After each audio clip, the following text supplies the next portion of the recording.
Hey everybody, part two of my Whitney Webb article on the wargaming of from the Transition Integrity Project and what they're planning on doing in the coup. Upcoming here on November 3rd. Please go to SJG Perspective, subscribe, please like this video and share it out. If you don't like it, hit the dislike twice. We're going to jump in now to part two of this. Again, this is from Whitney Webb. It's her article. I'm just reading it and giving some commentary on it. This is some of the most important information you have to share out with people. You have to share it out with them. We're witnessing a color revolution right now, a coup by our own deep state against our own president, against the own citizenry of America. So please share it out. Let's jump in.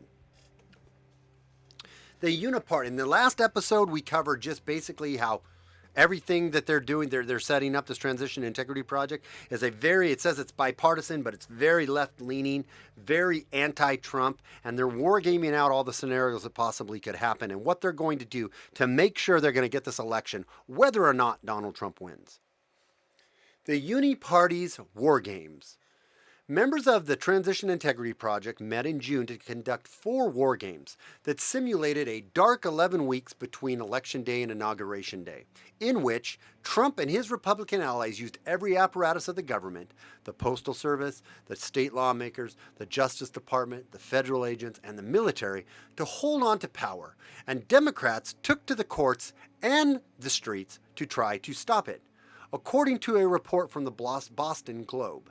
This article right here from the Boston Globe talking about this whole Transition Integrity Project. A bipartisan group secretly gathered to game out a contested Trump-Biden election, and it wasn't pretty.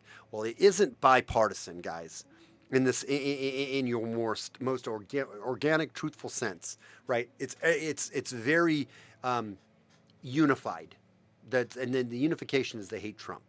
So yeah, there is some Republicans in name only on this committee, but they have never liked Trump and are against him completely.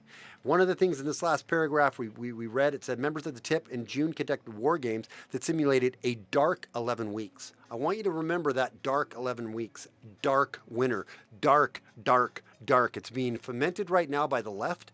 This terminology, I believe personally, it's for PSYOP to kind of program and to brainwash your mind into the darkness that is coming, because it's seemingly coming and you need to be prepared and ready for it. But this dark weeks, dark winter, dark, it is a something that you can hear being said a lot. However, let's move on. However, one of these simulations, which examined what would transpire between Election Day and Inauguration Day in the event of a clear Trump win, shows that the TIP, remember what it is, Transition Integrity Project, simulated not only how only Republicans could use every option at their disposal to hold on to power, but also how Democrats could do so if the 2020 election result is not in their favor. While some mostly right-leaning media outlets, such as this article from the National Pulse, we'll open that article, exclusive Soros-Gates linked election integrity group falsifies bipartisan claims while war gaming how Biden could seize power if Trump wins. So while many mostly right-leaning media outlets, such as this article from the National Pulse, did note that the TIP's simulation Transition Integrity Project simulations involved the Biden campaign refusing to concede, the actual document from the TIP on the exercises revealed that the specific moves the Biden campaign would take following a clear win for the Trump campaign. Unsurprisingly, these moves would greatly exacerbate current political tensions in the United States.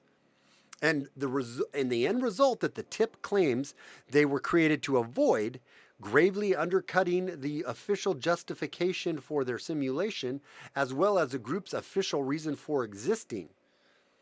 So let me read that again. Unsurprisingly, these moves that they laid out in this TIP document would greatly exacerbate current political tensions in the United States.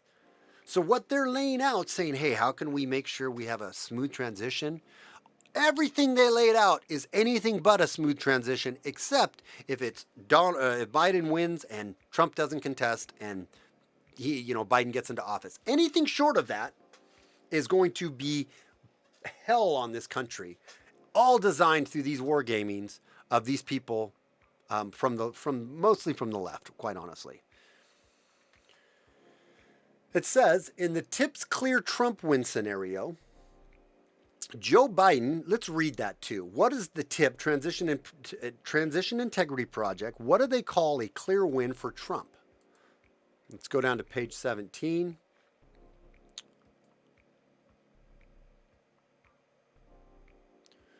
Ding, ding, ding, ding, ding, ding. Sorry about that. I should have 17. Okay. Gosh, it's a long ways down here.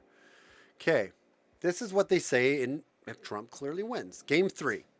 Clear Trump win. The third scenario posited a comfortable electoral college victory for President Trump, 286 to 252, but also a significant popular vote win, 52% to 47%, for the former Vice President Biden. The gameplay ended in a constitutional crisis, with threats of secession and the potential for either a decline into authoritarianism or a radically revamped set of democratic rules that ensure the popular will prevails. The popular will prevails. Abolishment of the Electoral College, making D.C. and Puerto Rico states, and other changes. Key moves and actions included. Turn 1, the Trump campaign had two major objectives at the outset of the scenario. The first priority was to legitimize the Electoral College results by pushing narratives that cast doubt on former Vice President Biden's popular vote victory and portraying widespread protests of President Trump as anti-American, undemocratic, and promoting mob rule.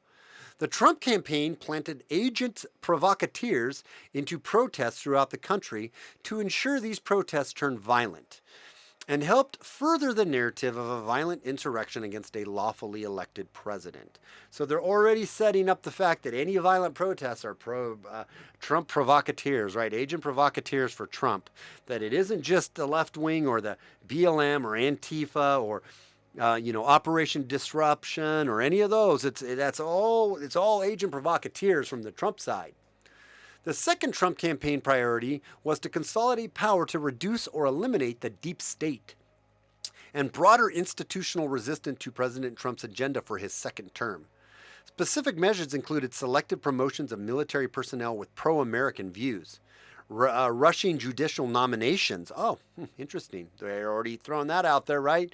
Increasing financial incentives to big business and working with states to maximize GOP control through redistricting.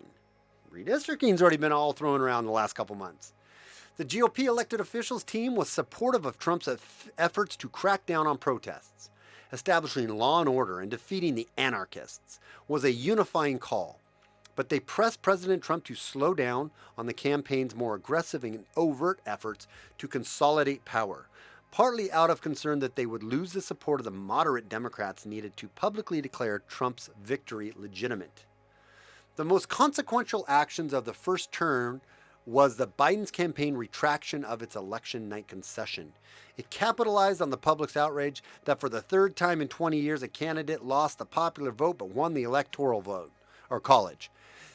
They all capitalized on concern about widespread voter suppression before and on election day. The Biden campaign began the game by encouraging 3 states with Democratic governors, North Carolina, Wisconsin, and Michigan, to ask for recounts. As the game developed, governors in 2 of the 3, Wisconsin and Michigan, sent separate slates of electors to counter those sent by the state legislator.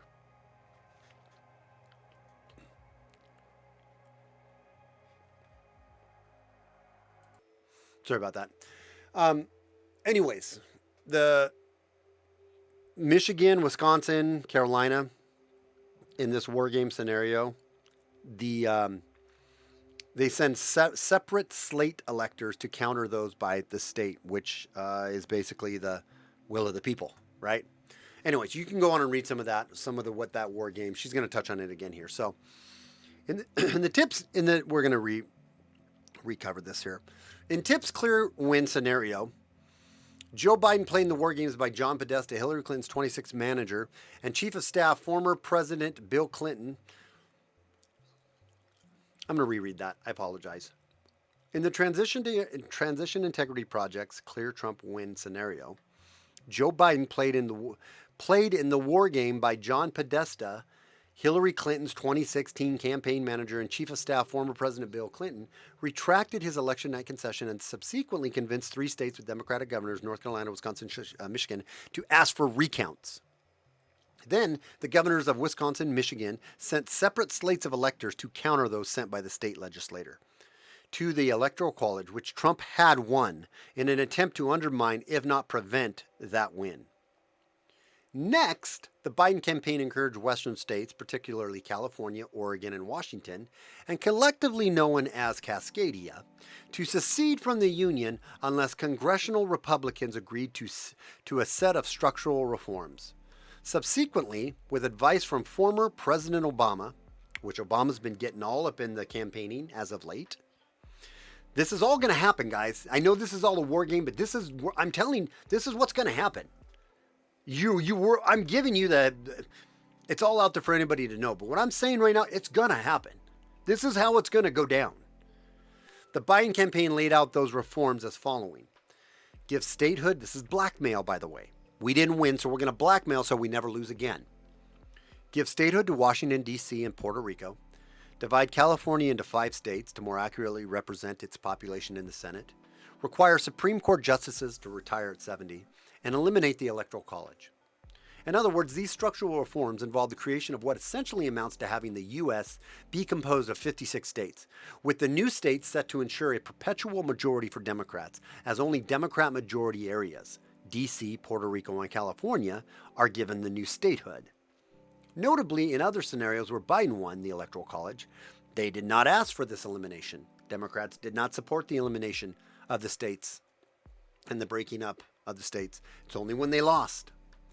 Also notable is the fact that in this simulation, the Transition Integrity Project blamed the Trump campaign for Democrats' decision to take the provocative, unprecedented actions laid out above. It's not our fault, it's your fault. You made us do this by winning. You made us do this by being so Trumpy.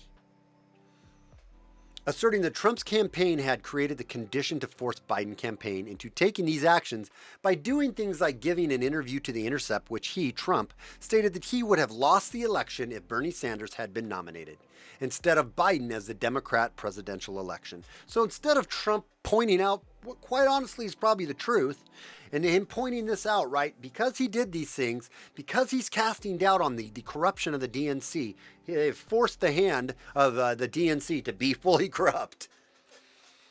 The Transition Integrity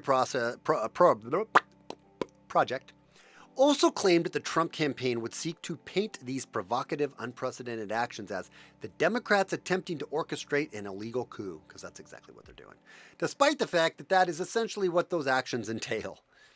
Indeed, again, whatever they accuse you of, whatever they say, they're exactly guilty of.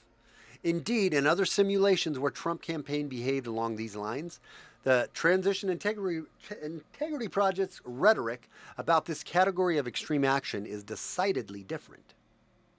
Yet, the simulated actions of the Biden campaign in this scenario did not end well, or did not end there, as the Biden campaign subsequently provoked a breakdown in the joint sessions of Congress on January 6th by getting the House of Representatives to agree to award the presidency to Biden. Adding that this was based on the alternative pro-Biden submissions sent by pro-Biden governors. The Republican Party obviously did not consent, noting that Trump had won the election through his Electoral College victory. The clear Trump win election simulation ended with no president-elect being inaugurated on January 20th, with the tip noting it was unclear what the military would do in the situation. Trump clearly wins. Democrats freak out, throw temper tantrums, blackmail with all their lists of demands. If they don't get their list of demands, they're not giving in. They're not conceding the election. They're telling Trump he's in there illegally, or he's in there fraudulently, and then they leave it to the military to do what the military might do. This is what potentially could happen in the United States of America. We literally are becoming a banana republic. Of course, some TIP members, including its co-founder Rosa Brooks, A former advisor to the Obama-era Pentagon and currently a fellow of the New American think tank, which is one that's all about hating Russia and wanting to get us into war with Russia. Hillary has a lot of connection to the New American think tank. You need to go check out some of the ties there. But the New American think tank wants to get us in war with Russia. That's why Russia is always demon Russia. So Rosa Brooks, former advisor to the Obama-era Pentagon and currently fellow of the New American think tank, have their preference for what the military would do in this situation. For instance, Brooks, writing less than 2 weeks after Trump's inauguration in 2017, argued in Foreign Policy that a military coup, or at least a refusal by military leaders to obey certain orders, was one of 4 possibilities for removing Trump from office prior to the 2020 election. Okay, so that concludes part number 2. Sorry, it's a little wordier and a little bit longer. But as we're going through this article, I hope you're getting the understanding that it is a color revolution that's been planned. It's a coup that's been planned. We've heard the word coup thrown around through the whole impeachment process and all this, and it took the bite off of that word. But right now, if you look at the pieces of the puzzle, what is happening right now is exactly, it's a pre-planned, and it's happening right now. This isn't like something that could happen. You see it. You see the media constantly pressing these issues. You see the celebrities constantly. You see the far left and these Democrat operatives and these rhino Republicans constantly pushing and delegitimizing President Trump in every way possible. And they are setting up for election night the most unprecedented election of my lifetime, of history probably. They want to fundamentally change and redirect America. And at this point, Trump is the only one that is standing in the way of that. And they want to remove him because they hate him. All right, like this video, share this video. I'm sorry it was a little bit longer than the last one. The next one should be a little bit quicker. Please also, don't forget, go to my website, sjgperspective.com, and get on my mailing list. And like this video. Until next time, it's SJG Perspective. I'll come back. We're going to do part 3 soon. We'll talk to you then. It's SRG Perspective, the Outfitter Animus. We'll talk to you later. I'm talking really fast because I want to go because it's been 17 minutes. We'll talk to you in a minute. Bye.